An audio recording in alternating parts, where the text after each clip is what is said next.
ॐ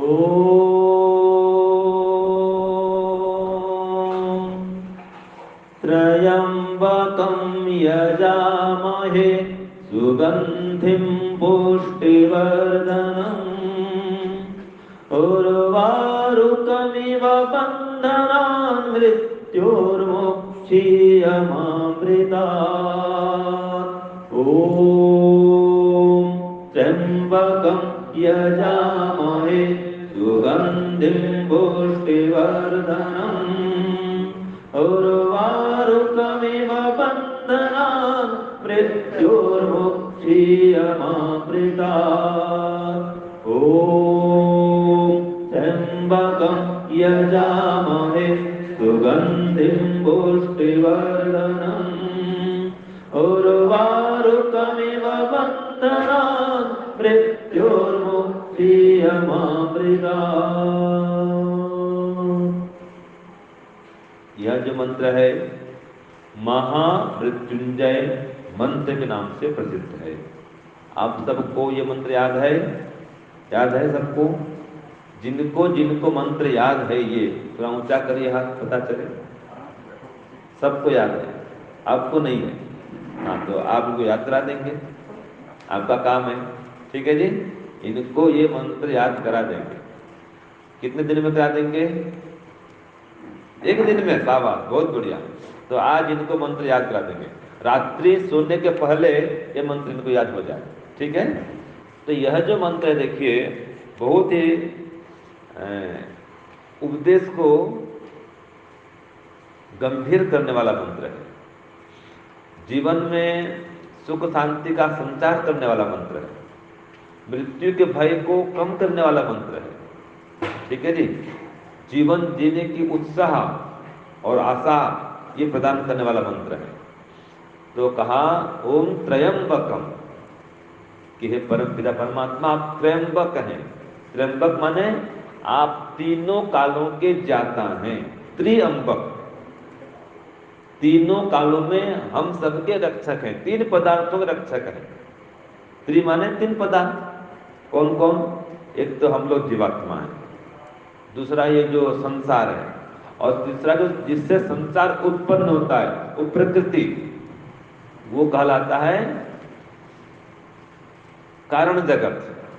अर्थात प्रकृति सत्व रज और तम, तो कारण जगत प्रकृति, और यह है कार्य जगत संसार, और हम जो संसार में रहने वाले हैं जीवात्मा गण, हम तीनों के परमात्मा रक्षक हैं, इसलिए वो त्र्यंबक कहलाते हैं। वैसे आपने सुना होगा अम्बा। अम्बा का क्या होता है पता है? अम्बा माने क्या है? अम्मा। अम्बा से अम्मा बना है। आपने नाम सुना होगा जगदम्बा, है ना? जगदम्बे माँ बोलते हैं, जगदम्बे जो जगत की माँ है, वही परम पिता परमात्मा ही है। अभी आपको सुना है ना पंडित जी ने, त्वम एव माता च पिता त्वमेव, कि हे प्रभु आप हमारे माँ भी हैं, आप हमारे पिता भी हैं। तो त्रिअंबक ईश्वर मां समान रक्षक है, और हम सबके लिए निरंतर रक्षक बना हुआ है। तो परमात्मा त्रिअंबक है। ऐसे त्रिअंबक परमात्मा जो भूत भविष्य वर्तमान तीनों कालों का जाता है, और तीनों कालों में हम सबकी रक्षा करने वाला है। तो त्र्यंबकम यजामहे, ऐसे त्र्यंबक परमात्मा का हम यजन करें, पूजन करें, भजन करें, चिंतन करें, मनन करें, गुणगान करें, उनका ध्यान करें, उनकी आरती करें, वंदना करें, कीर्तन करें, जप करें। आरती मैंने पता है क्या होता है? आप लोग आरती तो करते हैं ना जी, लेकिन आरती का मतलब नहीं जानते। आरती का मतलब होता है आर्त स्वर में ईश्वर को पुकारना। आर्त स्वर में कि हे प्रभु अब मेरा और कोई भी नहीं है, आप मेरे सर्वस्व हैं, ये भाव आना चाहिए। जब आप आरती गाते हैं तो भाव क्या होना चाहिए कि हे ईश्वर अब मेरा आपके अलावा कोई भी नहीं है, मैं आपका ही भजन करता हूं, आपका यजन करता हूं। ये भाव लेकर के आरती गाना चाहिए। ओम जय जगदीश हरे स्वामी जय जगदीश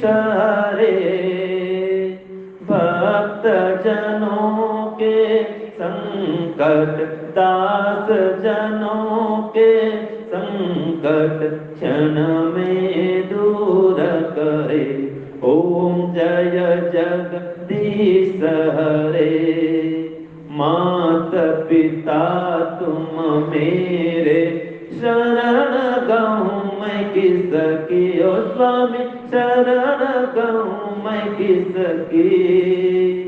तुम बिन और न दूजा, तुम बिन और न दूजा, आस करूं मैं जिसकी। ओम जय जगदीश हरे।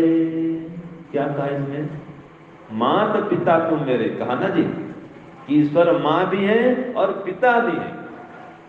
तो वही परमात्मा त्र्यंबक है, जो हम सबकी माँ है, अम्बा है, अम्मा है, और हम सबकी रक्षा करने वाले हैं। तो हे परमात्मा, हम आपका यजन करते हैं। यजामहे माने यजन करते हैं, पूजन करते हैं, भजन करते हैं। तो भजन इस प्रकार हो कि जब आप भजन करने बैठे, जब आप जप करने बैठे, तो उस समय दूसरा और कोई विचार मन में नहीं आना चाहिए। तुम बिन और न दूजा, आस करूं जिसकी, और किसकी आशा करूं मैं, और कहां मन लगाऊं? कहीं पर मन नहीं लगाना है। मुझे तो आपके भजन में, ध्यान में ही मन को लगाना है। और आगे क्या आता है? त्र्यंबकम यजामहे सुगंधिम पुष्टिवर्धनम। हे परमात्मा, आप सुगंधि और पुष्टि को बढ़ाने वाले हैं। पुष्टि माने शरीर को, मन को, बुद्धि को, आत्मा को, सबको पुष्ट करने वाले हैं। और सुगंधि माने जैसे आप जलाते हैं अगरबत्ती, तो सुगंधि फैलती है ना। तो व्यक्ति की सुगंधि कैसे फैलती है? दान से, पुण्य से, परोपकार से, धर्म से, यज्ञ से, हवन से, स्वाध्याय से, सत्संग से, साधना से उसकी सुगंधि फैलती है। सुगंधि माने यश कीर्ति। तो ईश्वर यश कीर्ति को बढ़ाने वाला है। शारीरिक, मानसिक, बौद्धिक, आत्मिक हर प्रकार से पुष्टि को प्रदान करने वाला है। तो हे परमात्मा, आप सुगंधिम पुष्टिवर्धनम, आप सुगंधि और पुष्टि को बढ़ाने वाले हैं। आगे आता है उर्वार गुमय बंधना। जैसे खरबूजा पक जाने पर अपने बंधन से या अपने डंठल से स्वयं ही अलग हो जाता है, वैसे हे भगवान हमें भी ये शरीर से बिना कोई कष्ट के स्वयं ही अलग कर दे। और मृत्यु मुक्ति मामृता, कि हमको मृत्यु के बंधन से तो मुक्त करें ही, लेकिन जो आपका अमृत पद है, मोक्ष पद है, उससे हमको दूर न करें। तो देखिए, जब खरबूजा होता है तो उसकी विशेषता क्या होती है? यहाँ पर क्या बोलते हैं खरबूजा को? खरबूजा बोलते हैं ना जी। जब वो पक जाता है उसमें तीन विशेषताएं आ जाती हैं। एक तो पकने पर बहुत ही वो मीठा हो जाता है। अगर कच्चा है तो उसमें मिठास नहीं रहेगी, और पक जाने पर वो सुगंधि से वो तो क्रोध हो जाता है कि सुगंधि फैलती उसकी, और अपने आप अपने लता से, डंठल से वो अलग हो जाता है, तोड़ना नहीं पड़ता उसको। और अगर कच्चा है तो आप उसको हाथ से कितना अंगुली से खींचो वो निकलता नहीं है। जो उसका डंठल है टूट भले जाएगा, इतना आसान नहीं है उसको उसके डंठल से अलग करना।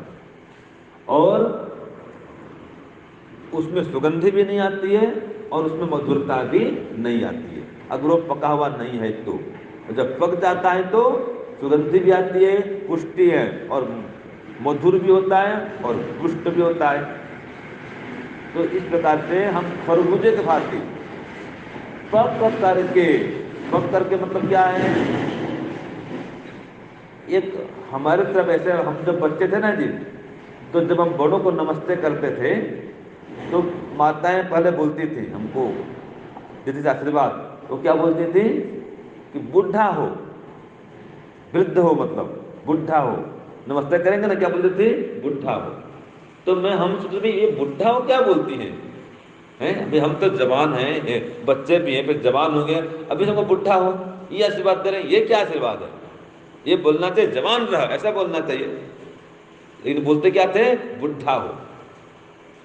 आप तो कोई बोलते हैं ऐसे?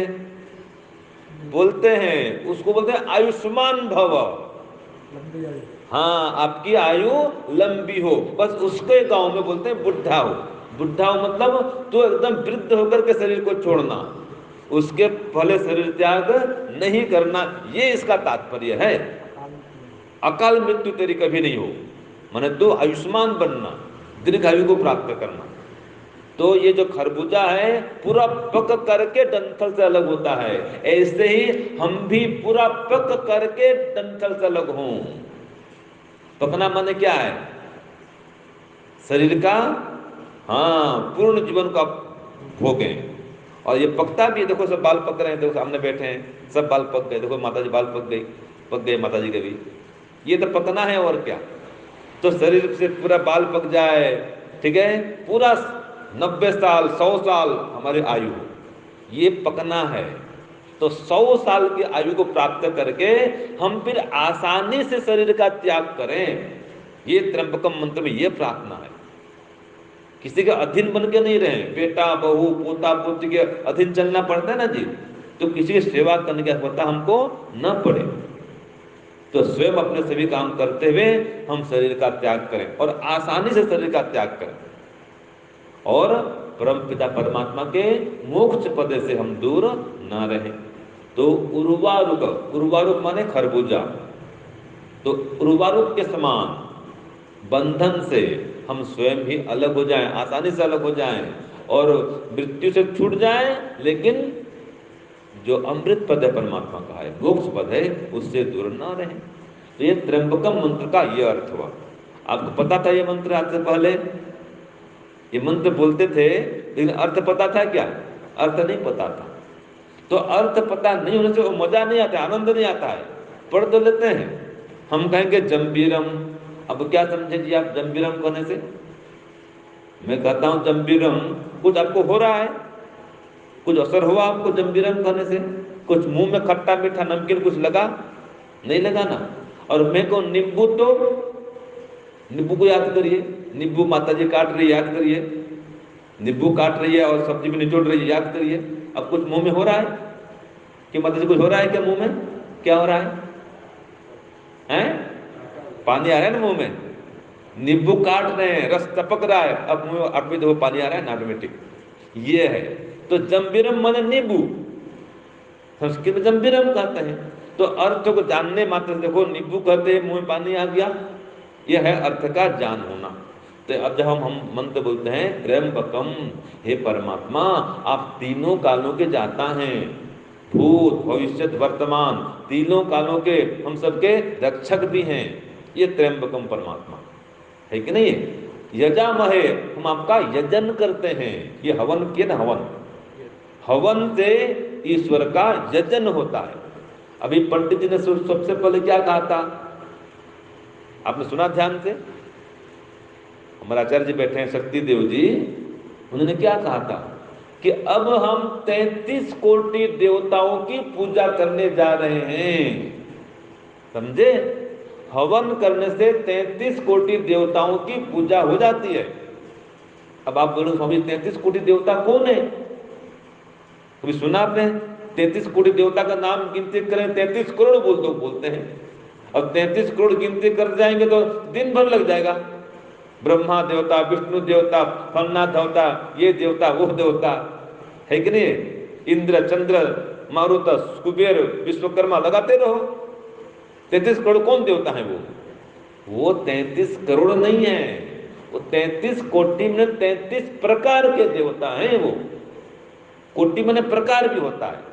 आपने सुना होगा ये उत्तम कोटि का गेहूं है, बोलते हैं ना, ये उत्तम कोटि का सरसों है, ये उत्तम कोटि का नस्ल है, ये उत्तम कोटि का गाय है ना जी? कोटि माने प्रकार, ये उत्तम कोटि का तेल है।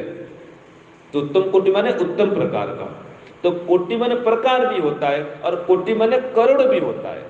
तो यहां पर कोटि माने प्रकार अर्थ है कि 33 प्रकार के देवता होते हैं। कौन कौन होते हैं बोलिए? 12 आदित्य, 11 रुद्र, 8 वसु कितने हो गए? 12 आदित्य और 11 रुद्र कितने हो गए जी? नहीं, 31 हो गए। 31 क्रम से चलिए। 12 आदित्य और 11 वसु माने 23 हुए और 8 रुद्र, नहीं 8 वसु, रुद्र 11 है।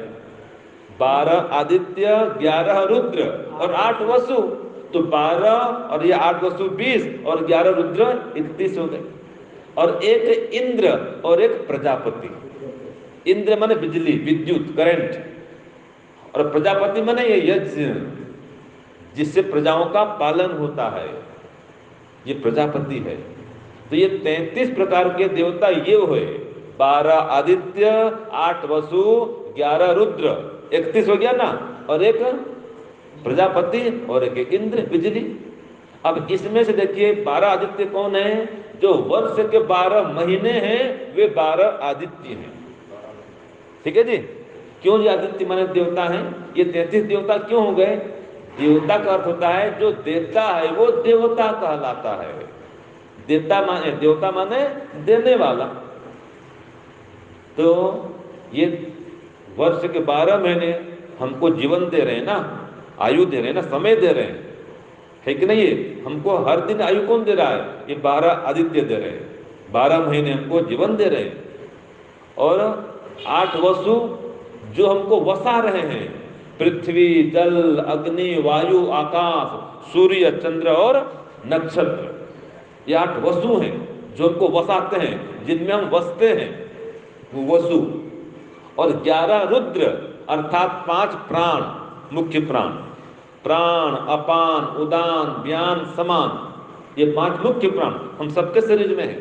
और 5 उप प्राण, नाग, कूर्म, कृकल, देवदत्त और धनंजय, ये 10 प्राण हो गए। और 11वां रुद्र या आत्मा भी है। ये आत्मा है तब तो जीवन है। आत्मा जाते ही खत्म, जाओ शमशान घाट ले जाओ शरीर को, है कि नहीं? तो आत्मा क्या दे रहा है? जीवन दे रहा है।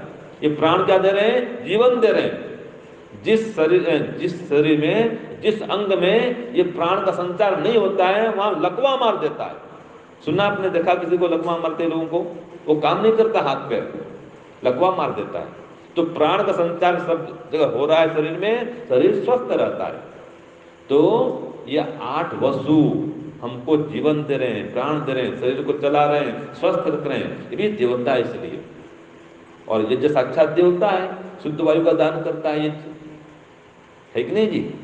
सारे विश्व का सिर्फ कल्याण होता है यज्ञ करने से। आप किसी को भोजन खिलाएंगे तो एक व्यक्ति को तृप्त करेंगे, और हवन में जो डालेंगे तो सबको मिलता है। संपूर्ण विश्व का कल्याण यज्ञ से होता है। इसलिए कहा गया है, होता है सारे विश्व का कल्याण यज्ञ से, होता है सारे विश्व का कल्याण यज्ञ से। जल्दी प्रसन्न होते हैं, जल्दी प्रसन्न होते हैं भगवान यज्ञ से, होता है सारे विश्व का कल्याण यज्ञ से, होता है सारे विश्व का कल्याण यज्ञ से। तो इसलिए यज्ञ भी देवता है। और बिजली तो देवता है ही। ये करंट नहीं है तो गर्मी में बिजली चली जाए, बताओ क्या हालत हो? लाइट नहीं रहे क्या हालत हो? आज तो बिजली से कार भी चलती है, बिजली का आधार ई रिक्शा भी दौड़ रही है, देखो, कोई पेट्रोल डीजल नहीं, कुछ नहीं। तो सब कुछ काम, अधिकांश काम आज हो रहा है इलेक्ट्रिक से हो रहा है। पहले माताएं बहने, पता नहीं आप माता जी पहले पता होगा आपको, जो पीसते थे ना चटनी, किससे? सिलबट्टा से पीसते थे चटनी। और आजकल बस मशीन तो चालू करो, करंट इलेक्ट्रिक में फटाफट पीस जाता है मिक्सी में। तो सब काम हो रहा है आजकल इलेक्ट्रिक में जी। ये विद्युत है, ये सब देने वाले हैं, इसलिए देवता कहलाते हैं। तो 33 कोटि देवताओं की पूजा होती है इनके माध्यम से। माने इन सबको हम पुष्ट करते हैं, वायु को शुद्ध करते हैं, जल को शुद्ध करते हैं, भूमि को शुद्ध करते हैं, प्राण को पुष्ट करते हैं, आत्मा पुष्ट होता है, सब लोग शक्तिमान बनते हैं, शुद्ध निर्मल पवित्र होते हैं और विकार रहित बनते हैं यज्ञ के माध्यम से। इसलिए यज्ञ को देवता कहा गया है। ठीक है जी। तो हम सब यज्ञ करें तो सभी देवताओं को भी हम इसके माध्यम से भोजन खिलाते हैं। अग्निर्वै देवानाम मुखम, देवताओं का ये मुख है, इसलिए यज्ञ करना चाहिए। तो आपका सौभाग्य है, आप यजमान बने। परम पिता परमात्मा से प्रार्थना करते हैं आप सभी यजमान स्वस्थ रहें, निरोग रहें, आयुष्मान बने, धन संपत्ति ऐश्वर्य से आपका जीवन परिवार परिपूर्ण हो। तो बस इतना कहते हुए वाणी को विराम। ओम शांति ओम शांति।